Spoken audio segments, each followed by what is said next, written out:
Hey everyone, Chad here with Digging History, and welcome to this week's episode. So this week we are at the Come Out Swinging event, which is held up near Boyertown, Pennsylvania. This is an amazing event that raises money for the Boyertown Historical Society. This will be our second year in a row now that we've attended this event, and the organizers do such an amazing job putting this together. So I hope you guys will enjoy it, and we'll see you on the first find. All right, I'm going to block the wind the best I can. Had a signal right here. It was 1617, I believe. Plopped the plug out, and right in the top of the plug, I got a chunk of Crotobel. And the guys, there's Alan and Zach's here. They're taking a look at it. I think it's N. Yeah, it is. And it's a chunk of Crotobel, and it's got an N on it. But this is that, like I guess they call it German silver. So this is old. We're talking 1700s. Chunk of Crotobel here. Love to be able to find a whole one, or even just the rest of this one. All right, cool. Let's keep going. All right, coming out to Zach. We're in this one side field here, and he got, again, I apologize for the wind, but he got a good little signal here. And look what he just plucked out. A complete sleigh bell. And he just gave it to me, and I think that is awfully nice of him. That is nice looking. Heck yeah, that's a, I know, it's cleaned up really nice. Really nice cleaning up. Nice job, buddy. Yes, sir. Good job. There you go.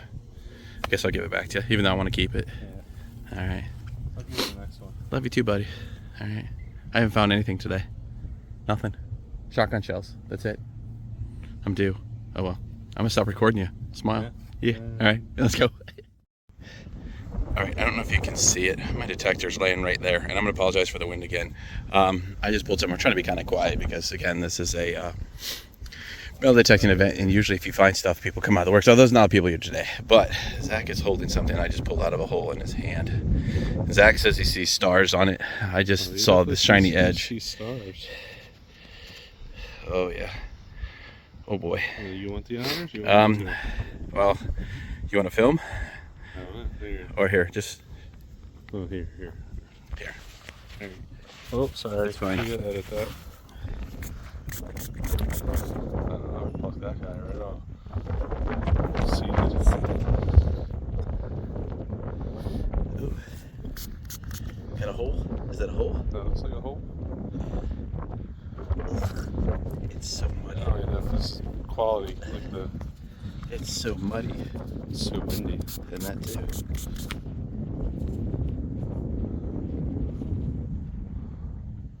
Oof, she's worn. Oh, that's good.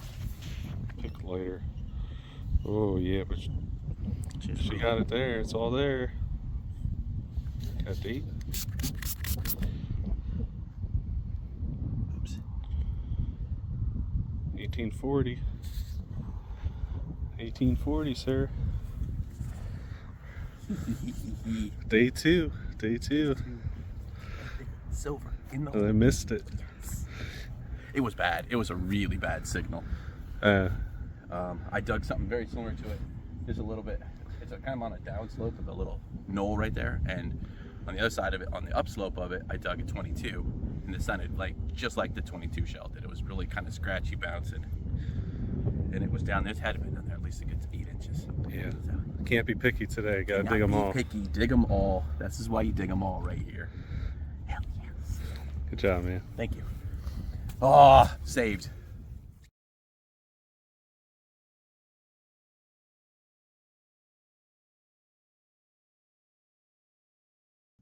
So I'm actually really excited about that pull. It has been tough. I mean, I got a couple pieces of, I didn't really film a whole lot yesterday at all, just because yesterday it was windy, it was raining. But I got yesterday a couple pieces of Crotobel, some old stuff. I got a spoon handle. Zach got a spoon handle as well. Musket ball, and I'm trying to think what else Zach got. But we got out a few things yesterday. But it's been tough going here. So we're just kind of hitting this little small side field that we were eyeing up yesterday. I know some other people came in here, pulled the skeleton key, came out of here, I think. I don't know of any other coins that have come out of this field. There could have been some. So far in this hunt, in all the fields, there's been 1 real, there's been a 2 real, there's been various coppers, I even think some farthings, a couple 2 centers. So overall, it's been a really good hunt. Today's beautiful. It is windy, but at least there's no rain. and it's not cold like it was yesterday. So we're going to keep going for a little while longer, plug around in this field, and hopefully Zach and I both can get on some more stuff. So, all right, we'll see you guys on the next one. So this was another deep target, and it sounded pretty good. I've popped the plug, and it looks like it's the end of like an old pewter spoon handle. Trying to see if there's any kind of design on it. You kind of see some little design markings there. And I thought I'd seen something in the middle on here, but maybe not. Could just be the corrosion. A little bright, so it's kind of hard to see through the display. But that's cool. I'm going to throw it in the pouch and keep plucking through the middle of this area between like here and then there's a road here. And I'm just kind of doing some lines right in through here from this tree line all the way back to the road behind me. So, all right, let's keep going. So I'm checking in with Zach. He just up this way a little bit. Got this. We're not 100% certain what it is. It's a thing, but you can kind of see it has that like a weave style pattern on it there. When we cleaned it out, there's actually pieces of wood inside of this. So yeah, we're not 100% certain what it is, but if you might know what it is, we'd love to hear it. Please put something down in the comments. But it's really neat looking find. It's really, I mean, you can see, I'm trying to get it into focus there, that weave pattern that's on it. I don't think it's silver, no, just silver washed, but neat find. Good job, bud. All right, let's keep going. Hey everyone, I thought I'd take a minute here and kind of cut in on the video to talk about something. I don't do a lot of product reviews on this channel, but we were recently contacted by a company called KalKal, and they sent us a pair of their boots to try out. You know, I've now been out with them at least a half a dozen times, and as you can tell from the picture that I put up, they're dirty. I have put these things through the paces, and the reason that I wanted to wait a little bit and really do that was to make sure that I, you know, really got a true feel for them. I was able to break them in, because anybody you buy any new pair of shoes or boots or whatever at first, you know, they need to be broken in. These are no exception to that. They're like everything else. But once I got them broken in, these boots are just so incredibly comfortable. You know, this review is going to be put into a video from where Zach and I went to come out swinging. It's a 2-day metal detecting event. I wore these boots both days, all day long. We had received a ton of rain in the area leading up to this event. And in fact, even the first day of the event, it rained off and on. So there was a lot of standing water, even in some places 3-4 inches deep, and muddy as could be. These things, I trekked through all of that. There was no slipping, there was no sliding. These things have amazing tread on the bottom. My feet stayed dry, stayed warm, and like I said, ultra comfortable. You know, I've owned other muck boots that I've used prior to receiving these, and you know, even though they were waterproof, there are a lot of times I'd take them off at the end of the day from detecting, and my feet felt wet because they'd been sweating. They don't sweat in these. The other really, really cool feature that I like about these is on the back of the boot, they have this little rubber thing that sticks out, and it's a little like toe type thing. So when you're taking the boots off, you literally put your other foot on there, and it helps you, you know, hold it down when you pull your foot out of the boot. Great feature, because if you're out metal detecting, it's muddy, the boots are all muddy, dirty. You don't want to get your hands as well at the end. Real quick, easy, pop them off, throw them in the back of the truck, and away you go. So again, amazing boots from KalKal. Thank you for thinking of us and entrusting us to do a review of these products. They are amazing. I'll put a link to their website as well as their social media accounts and stuff like that in the description below. There's also going to be a 15% off code that you can use if you want to get yourself a pair of these amazing boots. You can head over to their website, you can plug in that code and get 15% off. So with that being said, thank you again, KalKal, and let's get back to the show.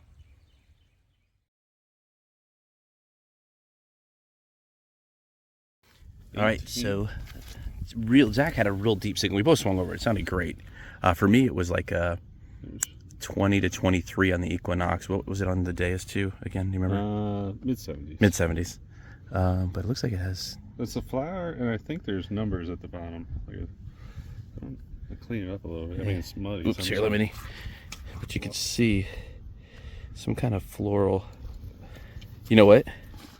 It's a rosette. It's a broken rosette. There's the one piece, and the thing would have went across. I think that's what that is. But it looked like it Yeah. had a number on it. I'll see if I can wash All right, let's get it cleaned up a little bit, and we'll be right back with you guys. Well, there it is, cleaned up, and it is absolutely gorgeous flower petals.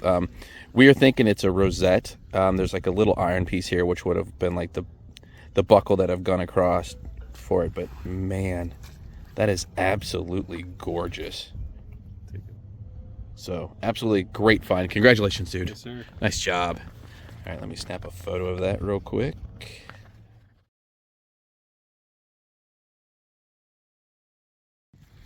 All right, well, I'm making my way back up over here to my equipment. I just went up to talk to Zach real quick. But where my equipment is there, I just dug this. Give myself a nice little parasol slide. We're kind of honing in on a certain area, not only in this field, but in the one directly across the street that way, where we've been finding something from a certain landmark going back up the other way where Zach is at now. So we're going to keep hunting through that area and kind of moving our way across the field this way and see if we can get on some more stuff. But so far, another household item. So, all right, let's keep going. Well, not overly deep for here. To get over a signal, it was like a 1920, and I popped out the plug, and I just pulled out this big piece of crotal bell. It's broken, unfortunately, but it does have petals, as you can see. It wiped up that clean coming out. So cool. I'll take that. Another big chunk. Be nice to get on a complete one today, like somebody else I know who's standing 2 feet away from me. But I will take these pieces. So yeah, like that one. Yeah, thanks, Zach. Appreciate that. All right. Whoops. We're gonna keep going, and hopefully more of that stuff. Okay, so we are quickly running out of time. The hunt today actually ends at 2 o'clock. So Zach and I are it's kind of hard to see. Zach's between this row, and I'm in this row here. There's a lot of real marshy areas, and then there's some high spots. And so we're kind of really hitting those high spots real quick, running through theirs. I came up here right underneath here, had a hit, and it was like 21, 22. And I was like, man, I'm not sure. I almost just walked away because I'm thinking, man, this is probably a piece of can, because I've dug a lot of can or wire near all these trees. But I flipped it out, and check it out. That is a round little bell. Oh yeah, check it out. It is a sleigh bell, like Zach's. Heck yeah, right at the end.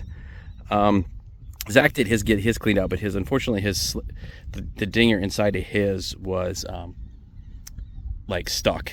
So let me see, there's a lot of water in here. Let me see if I can use this water to kind of clean it up a little bit. I'm hoping it's not rusted, that I'll be able to get it to ring again. But that is an absolutely, now it's rusted. I can tell right there. You can see it's rusted through. So it's not going to ring again. But it is a nice little, beautiful sleigh bell right at the very end. How cool is that? All right. Well, as I said, we only got a couple more minutes left to go. So I'm going to keep swinging and hopefully get on maybe something else here at the very end. All right. Well, I got it all cleaned up when I got home, and it still jingles. That's awesome. You know, this one is closed up, which is probably why it's not so loud, obviously, and I don't have anything to hold on to other than the sides of it. So it's not the best sounding, but it does still jingle. So I'm really happy about that. All right, let's keep going.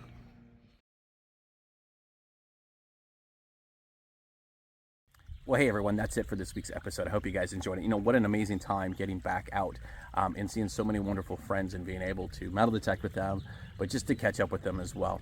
This is a wonderful event that is put on. You know, Robert, the organizer, and all the volunteers do an amazing job. So thank you guys again for that. And like I said, we very much look forward to next year. I do want to say, you know, the hardest thing in this hobby is getting permissions. I think any detectives will tell you that. But what helps with that is being gracious guests and good stewards when we are out there detecting. And so, you know, like the number one rule is fill in your hole. The number two rule is take your trash with you. There were a lot of times over the weekend where we would swing over a signal and we would look down and there was already a plug cut. Somebody had already, you know, dug a plug, found trash, left the trash in, and then just filled back in the hole, or sometimes didn't even fill the hole back in. That is just not good etiquette at all in this hobby. So, you know, it got to the point where we were flipping plugs over, removing the trash, and then filling the holes back in. And we shouldn't have to do that. That's, you know, those are the 2 rules in this hobby. So please, if you're new to the hobby or an experienced person, just, you know, just always remember, be a good, gracious guest, because if we leave trash behind, if we leave open holes, we leave a mess, it gives us all a black eye, and it makes it harder and harder for us to get new permissions, which is already hard enough in this hobby, as a lot of you know. So with that being said, I'll get off my soapbox. Again, an amazing event, so much fun, so many wonderful people. Thank you to everyone who stopped by to us, said hi, took photos with us, walked around swinging with us, or just stopped to chit chat. We greatly appreciate it. We greatly appreciate all of you. So with that, if you enjoyed this video, please give it a thumbs up. And if you're not already subscribed to our channel, please consider doing so, because all that stuff just helps out with our analytics, and it helps us to continue to grow. So as always, we appreciate your support, and thanks for watching.